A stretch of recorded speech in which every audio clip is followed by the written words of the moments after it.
Ya, kita lanjutkan kembali, Bang JH. Jadi dengan waktu yang tersisa ini kita sudah tidak bisa melihat ke belakang lagi. Dengan waktu yang tersisa ini, apakah paling tidak cukup dan apa yang harus dikejar oleh pemerintah saat ini? Ya, kalau saya melihatnya dari pilihan kebijakan ya, atau arah kebijakan policy choices yang diambil pemerintah.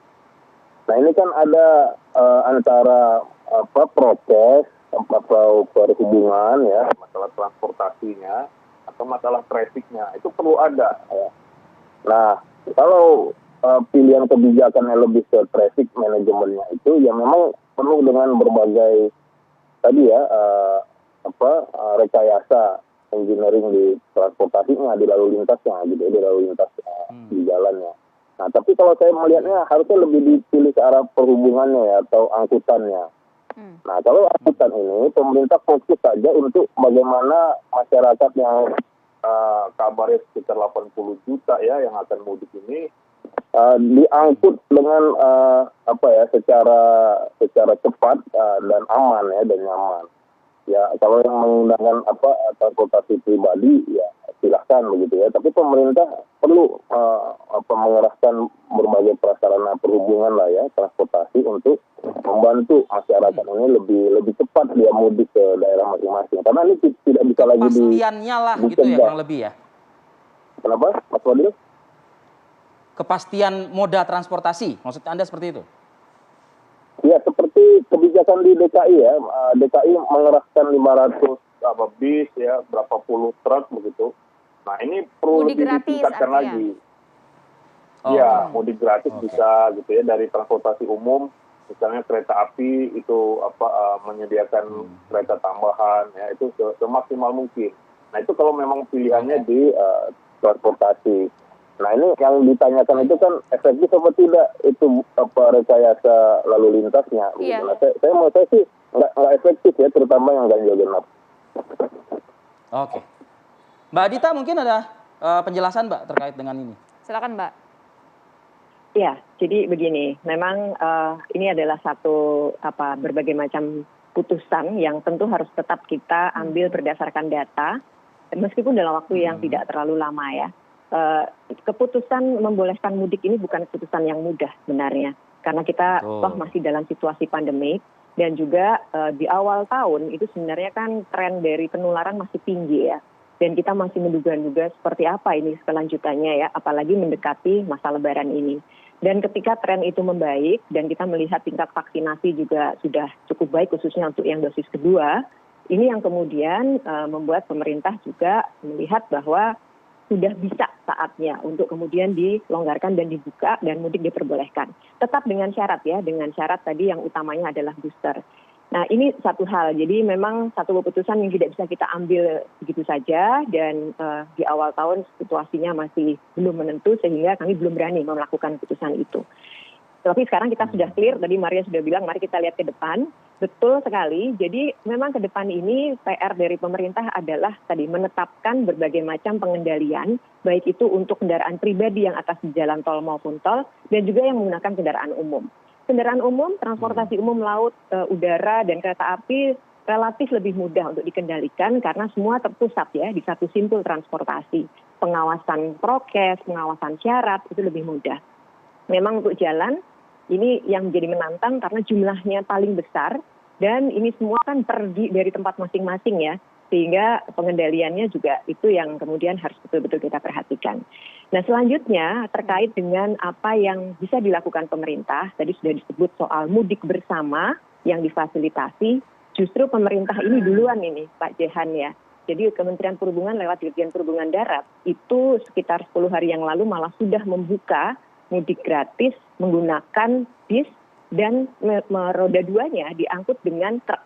Karena memang sasarannya adalah pengendara kendaraan roda 2 yang kita tahu kalau itu digunakan untuk jarak jauh punya risiko keamanan dan keselamatan yang kurang baik ya buat penggunanya. Jadi itu yang difasilitasi dan ini sudah masuk pendaftaran tahap kedua sehingga total nanti itu ada untuk daerah mana saja Mbak Adita?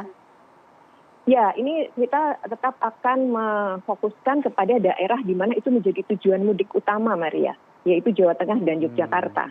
Jadi untuk daerah ini kita akan memfasilitasi untuk ke sana sudah ada 2 tahap yang nanti bisa membawa sekitar 20.000 sampai 25.000 pelaku perjalanan. Ditambah juga nanti untuk kapal itu juga akan bisa memberikan layanan dari Tanjung Priok ke Tanjung Mas di Surabaya dan Tanjung Perak di Tanjung Mas di Semarang dan Tanjung Perak di Surabaya. Ditambah juga nanti kereta api juga sama akan memberikan mudik bersama ini kepada masyarakat. Memang semua fokusnya kepada pengendara roda 2. Karena ini yang sebenarnya lebih riskan ya. Jadi hal-hal semacam itu di samping ya tentunya kita semua berharap peran ini kita lakukan bersama gitu ya.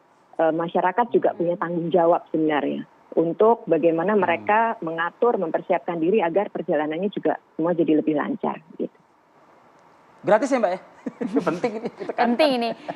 Di bold. Jadi kalau yang di darat ini gratis ya. Memang untuk nanti di kapal itu untuk penumpangnya berbayar, tapi toh tidak mahal ya. Sementara untuk mengangkut sepeda motor itu biayanya lebih mahal bahkan jutaan, itu digratiskan gitu. Nah gitu, itu sama juga dengan kereta api. Ya. Oke. Dalam catatan saya tadi juga dari penyampaiannya Bang Jehan Siregar. Soal, nah ini mungkin tupoksinya PUPR ya, gitu ya. Tapi kan pasti kan tersinergi lah ya dengan kementerian-kementerian lain. Melalui Mbak Adita mungkin, Mbak, sistem Mbak kita bikin seapik mungkin dan juga mengikuti perkembangan terus-menerus dan segala macam, itu luar biasa, hebat dan baik. Tapi kalau infrastrukturnya Mbak, maksudnya jalannya, kayak tadi itu dinarasikan, kan jelas-jelas di situ dikatakan ada penyempitan, bottleneck gitu. Nah artinya kan memang potensi terjadi masalah di situ. Apalagi jalan berlobang, apalagi dan lain-lain. Nah, bagaimana nih dari hasil cross check di lapangan terlebih kemarin? lagi untuk jalur non-tol ya Mbak ya? Ya, ini sudah betul kita sudah koordinasikan dengan Kementerian PUPR khususnya lewat BPJT ya, Badan Pengelola Jalan Tol, dan juga dengan pengelola jalan tolnya dari Jasa Marga. Ini dipastikan jalan tol yang bisa digunakan untuk mudik ini di seluruh Indonesia yang sudah beroperasi itu panjangnya sekitar 2.500 km. Dan H-10 sebelum Lebaran ini akan dipastikan bahwa tidak ada lagi konstruksi jalan yang tadi Arif Adun menyampaikan membuat jalannya jadi menyempit ya. Dan itu menimbulkan kemacetan luar biasa. Itu akan diselesaikan atau setidaknya dihentikan sementara. Begitu juga dengan lubang-lubang yang terjadi, ini semua dikejar untuk bisa diselesaikan sebelum H-10. Kami kemarin menyaksikan sendiri, memang pihak dari kontraktor dan operatornya itu betul-betul mengejar semuanya lembur ya, agar H-10 itu targetnya memang bisa selesai. Jadi itu yang akan kita lakukan karena sangat disadari betul bahwa pembangunan-pembangunan yang sekarang sedang berjalan itu efeknya luar biasa ya. Untuk kemacetan karena penyempitan di sana sini, dan itu nanti akan diberhentikan atau diselesaikan sekaligus. Begitu yang kami dapat peroleh dari Kementerian PUPR, Arif Fadil ya. Oke. Terima kasih Mbak Dita. Ya. Bang Jehan, singkat mungkin terakhir dari Anda dari penjelasan ini. Ya kita sama-sama face forward lah ya mungkin ya. Ini kan sistem regulasi disiapkan, tinggal pada masyarakatnya ya mungkin akan menjalankannya nanti. Terakhir dari Anda mungkin. Ya, mudah-mudahan lah kita berharap semua upaya yang dilakukan pemerintah ini, berbagai kebijakan juga dari program mudik gratis itu saya pikir bagus sekali ya, sangat disambut oleh masyarakat terutama para pemotor. Nah, mudah-mudahan sosialisasinya bisa efektif dan banyak yang terdaftar. Itu yang penting. Itu yang penting. Nah, dan terakhir itu salah satu penyebab kemacetan itu kan pembayaran pintu tol ya, tapping di pintu tol itu. Itu dan itu cukup panjang ya akibatnya. Nah, kalau saya sih punya pemikiran ya, usulan ya untuk sekali-sekali lah, sekali setahun itu dibebaskan begitu. 10 atau minus 10 tambah 10 dari hari H begitu. Nah, ini saya yakin akan dibebaskan bayar tolnya. Apanya ini? Dibayar tolnya maksudnya kan, Bang? Iya, bebas bayar tol ya selama mudik Lebaran dan arus balik. Wow. Oke. Gimana Mbak Adita? Bisa ditampung nggak? Bisa jadi masukan nggak ini Mbak? Kalau kami sih yang mudik senang pasti dengar kebijakan ini. Oh iya, pasti senang lah ya teman-teman. Begini, jadi kembali lagi ya, kita tahu tol ini kan memang ada di bawah pengawasan dari Kementerian PUPR.